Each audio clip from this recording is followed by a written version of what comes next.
राजा बलि ने कहा मांग लो, क्या मांगना चाहते हो। भगवान कहने लगे मुझे क्या चाहिए, मैं कुछ नहीं लेना चाहता।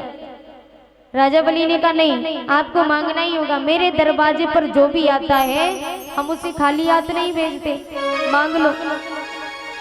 भगवान कहने लगे मुझे कुछ नहीं चाहिए। मेरी मैया ने एक कंठी माला दी है जाप करने के लिए, एक हाथ में कमंडल है, प्यास लगे तो पानी पीने के लिए, और हाथ में छाता है, धूप लगे या बारिश हो तो उससे बचाव के लिए। मुझे क्या चाहिए, मुझे कुछ नहीं चाहिए। राजा बलि ने कहा नहीं, हमें इससे जाने नहीं देंगे, मांगो क्या मांगना चाहते हो। अब बामन भगवान कहने लगे ठीक है, इतनी जिद करते हो तो ठीक है, आप ज्यादा नहीं हमें 3 पग भूमि दे दो। राजा बलि ने कहा 3 पग भूमि, इतने छोटे से तो हो, अरे एक झोपड़ी भी नहीं बन पाएगी 3 पग भूमि में।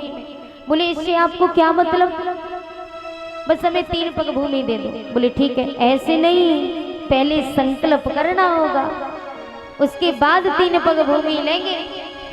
और जैसे ही संकल्प वाली बात आई तो राजा बलि के गुरु थे शुक्राचार्य, समझ गए ये कोई साधारण बालक नहीं है।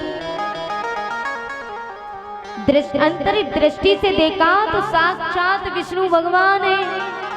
शुक्राचार्य समझ गए, राजा बलि को इशारा किया, क्या कर रहे हो, इधर आओ। राजा बलि गए, गुरुदेव क्या हुआ। बोले मति खराब हो गई, संकल्प मत करना। बोले जानते हो ये कौन है। बोले कौन है, ये छलिया है, छलिया। अरे ये श्री हरि नारायण स्वयं तुम्हारे दरवाजे पे आए। राजा बलि ने कहा गुरुदेव यदि स्वयं प्रभु श्री हरि नारायण मेरे दरवाजे पर आए हैं तो मैं अवश्य संकल्प करूंगा, क्योंकि ये मेरे सौभाग्य की बात है।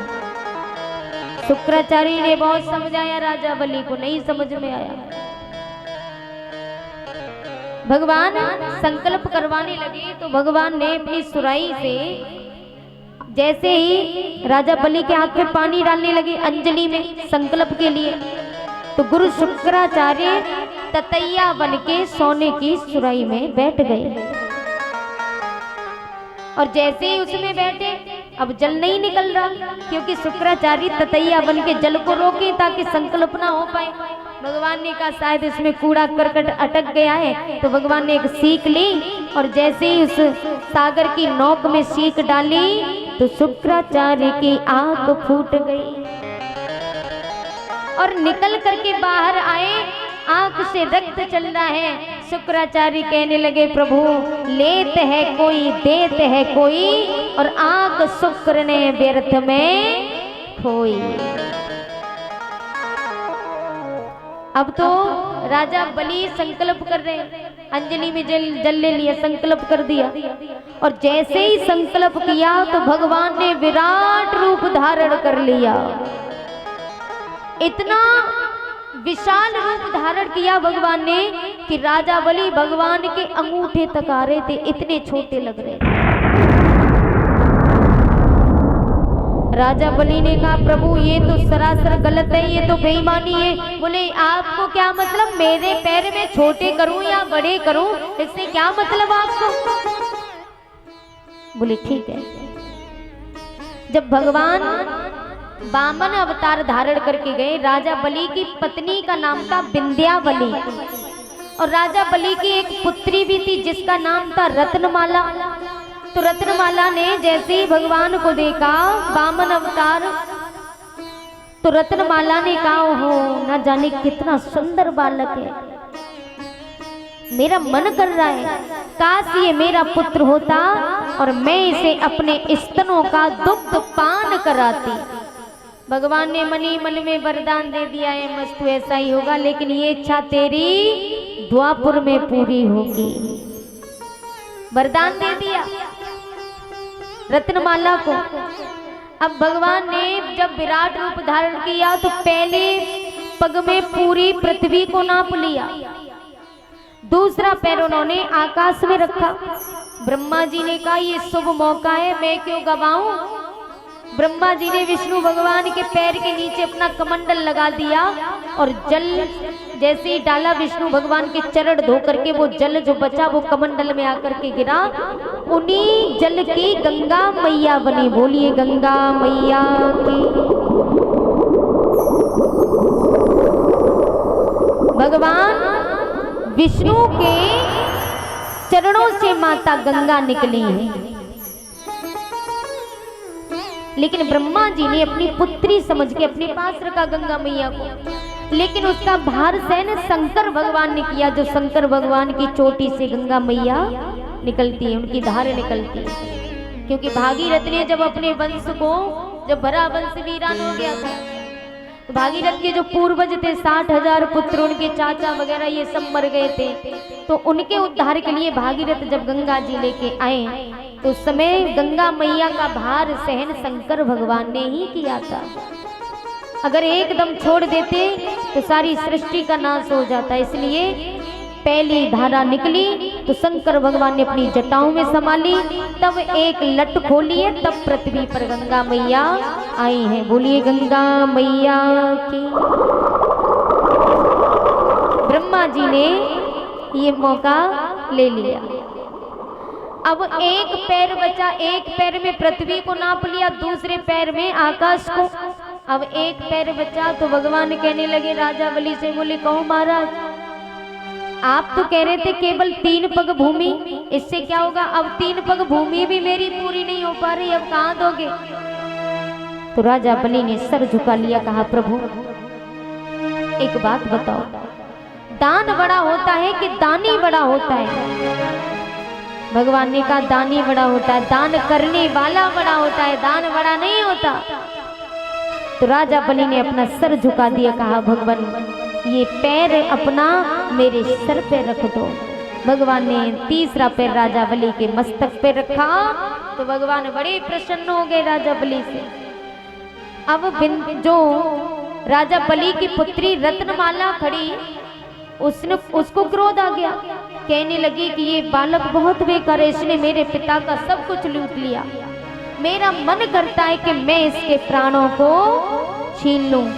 भगवान ने ये भी वरदान दे दिया, ए वस्तु ऐसा ही होगा, लेकिन द्वापुर में। इसीलिए वही रत्नमाला द्वापुर में जाकर के पूतना बनी, क्योंकि इसने 2 बार वरदान मांगा। भगवान जब विष्णु भगवान वामन भगवान बन के गए, तो रत्नमाला ने कहा कितना सुंदर बालक है, मेरा मन करता है कि मैं उसकी माँ हूँ और अपने स्तनों का दुग्ध से पान कराऊं। तो भगवान ने वरदान दिया, इसीलिए पूतना ने अपने स्तनों का दुग्ध पान कराया था। फिर उसने ये भी कहा मेरा मन कर रहा है कि मैं इसके प्राण हर लूं। भगवान ने कहा ये भी इच्छा पूरी हो गई, इसलिए पूतना अपने स्तनों से जहर लगा करके आई थी। लेकिन उसने ये नहीं कहा कि मैं इसे मार दूंगी, उसने ये कहा कि मेरा मन कर रहा है कि मैं इसे मार दूं, लेकिन मार ना पाई, भगवान ने वरदान दे दिया। अब भगवान राजा बलि से कहने लगे महाराज मैं तो बड़ा प्रसन्न हुआ, मांग लो क्या मांगना चाहते हो। बोले प्रभु मुझे कुछ नहीं चाहिए।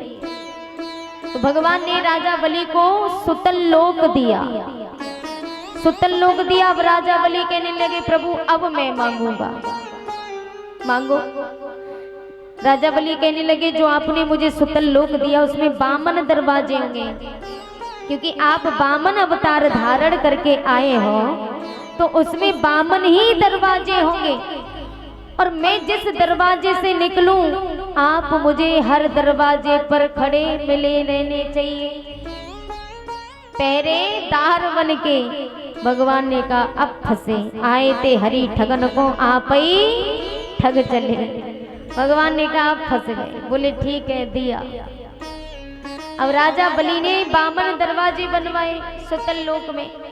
भगवान जिस दरवाजे राजा बलि जिस दरवाजे से जाते भगवान नौकर बन के खड़े, पहरेदार बन करके। काफी समय हो गया, लक्ष्मी मैया बड़ी परेशान, बोले प्रभु नहीं आए। नारद जी ने कहा मैया अब प्रभु आने वाले नहीं है। बोले क्यों? आजकल प्रभु नौकरी कर रहे हैं परमानेंटली, और वो भी ऐसी नौकरी है जहाँ संडे की भी छुट्टी नहीं है, ऐसी नौकरी कर रहे हैं। बोले क्या हुआ? बोले वो तो राजा बलि के दरवाजे पर नौकर बन के खड़े हैं। बोले अब? बोले प्रभु फंस गए हैं वरदान दे करके, अब कुछ हो नहीं सकता। बोले एक काम करो, आप राजा बलि की बहन बन करके जाओ। राजा बलि की कलाई में राखी बांधना, आप राखी बांधोगी, बहन बन के जाओगी, आप भैया बनाओगी, तो राजा बलि अपने दरवाजे से किसी को खाली हाथ नहीं जाने देते।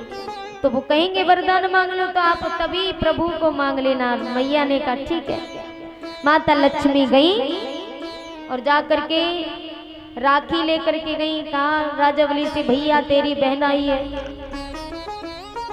कलाई आगे करो। राजा बलि ने कलाई आगे कर दी और जैसे ही आगे कलाई की, माता लक्ष्मी ने राखी बांधी। राजा बलि कहने लगे मांग लो, क्या मांगना चाहती हो? बोले भैया मैं ज्यादा कुछ नहीं चाहती, आपके दरवाजे पर जो नौकर बन करके खड़े हैं उनको मुझे दे दो बस, और कुछ नहीं चाहिए। राजा बलि ने कहा वो तुम्हारे कौन है? बोले भाई तो मेरे पति हैं, मैं लक्ष्मी हूँ। राजा बलि बड़े प्रसन्न हुए, कहा माँ आज मेरा जीवन धन्य हो गया, आज स्वयं लक्ष्मी नारायण मेरे दरवाजे पर आए हैं और मुझे क्या चाहिए? मैंने दोनों के दर्शन कर लिए, जाओ दिया। राजा बलि वरदान दे देते। अब माता लक्ष्मी भगवान के सामने गई, भगवान ने देखा ओ लक्ष्मी जी यहाँ से कहाँ टपक पड़ी। भगवान ने मुंह छुपाने की कोशिश की, बोले प्रभु कोई जरूरत नहीं। बोले आजकल ससुराल में नौकरी बहुत अच्छी कर रहे हो, जहाँ संडे की भी छुट्टी नहीं है। भगवान कहने लगे ससुराल कैसी? बोले ससुराल तो है ही, मेरा मायका हुआ, आपकी ससुराल हुई। अपने साले साहब की नौकरी अच्छी कर रहे हो। बोले कैसे? बोले मैंने राजा बलि की कलाई में राखी बांधी तो वो मेरे भैया हुए। तो इस तरीके से आपकी ससुराल हुई कि नहीं? भगवान सर नीचे झुका लेते। इस प्रकार बामन भगवान माता लक्ष्मी को साथ लेके अपनी सैया पर पहुंच जाते हैं। उसी दिन से रक्षाबंधन का त्योहार मनाया जाता है। बोलिए लक्ष्मी नारायण भगवान की जय। जय श्री राधे श्याम।